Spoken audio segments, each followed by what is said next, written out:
ስሜ ገነት አበባ ይባላል። የ7ኛ ክፍል ተማሪ ነኝ። አሁን የማቀርብላችሁ ግጥም ነው። የግጥሜ ርዕስ አመመኝ በጸና።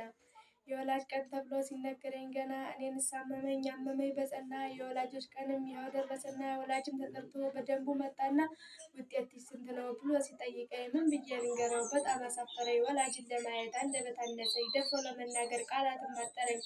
አባቴም አዘነ እጅግ ተማረረ። በሰራሁት ስራ አንጀቱ እያረረ ውስጡን ንዴት ሞልቶት ቃላት ተናገረ። የሀዘንን ቃላት እየደረደረ እናትሽ በስራ እየተንገላታች ትማሪያለሽ ብላ ተስፋ እያደረገች ይህን ውጤት ሰምታ በሀዘን አረረች። እንዲህም እያለ አባቴ ለኔ ተናገረ በሀዘን ተጎድቶ አንጀቱ እያረረ። ቀልድ ጊዜ ያኔ ያሳለፍኩት ዛሬ ጸጸት ሆነኝ ሲበላኝ እንደሳት። በውስጤ አዝኜ አልኩኝ በመለስኩት ሳውቀው ያለፈውን እንደማልመልሰው ለመጪው ለማንበብ ለራሴ ቃል ገባሁ።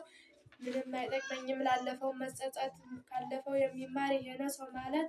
ላለፈ ክረምት ቤት አይሰራም ይል ነበር አያቴ። ይህ ነው የገጠመኝ እኔን በህይወቴ። ምንም አይጠቅመንም ላለፈው ማልቀሱ። መንገድ ጠፍቶብናል ጎበዝ ተመለሱ። አላማው ጠፍቶብን ውስጣችን ታውሮ ማንበብ ተስኖናል ቀይ ተደርድሮ ማንበብ ተስኖናል ቀይ ተደርድሮ።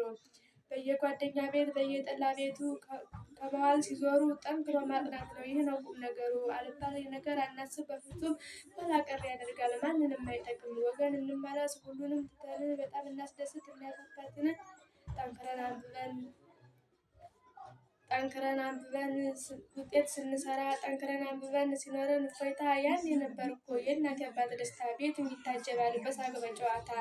እኔም አላለቅስም ላለፈው ውጤቴ መልካም እሰራለሁ ለቀጣይ ህይወቴ። ሲደሰት አያለሁ እናትና አባቴ የኔም ያን ጊዜ ነው ግርማና ኩራቴ። ማየትን እሻለሁ አምራና ሸብርቃ አብባ ህይወቴ። ማየትን እሻለሁ አምራና ሸብርቃ አብባ ህይወቴ። እስከ ዳርቻችን አመሰግናለሁ።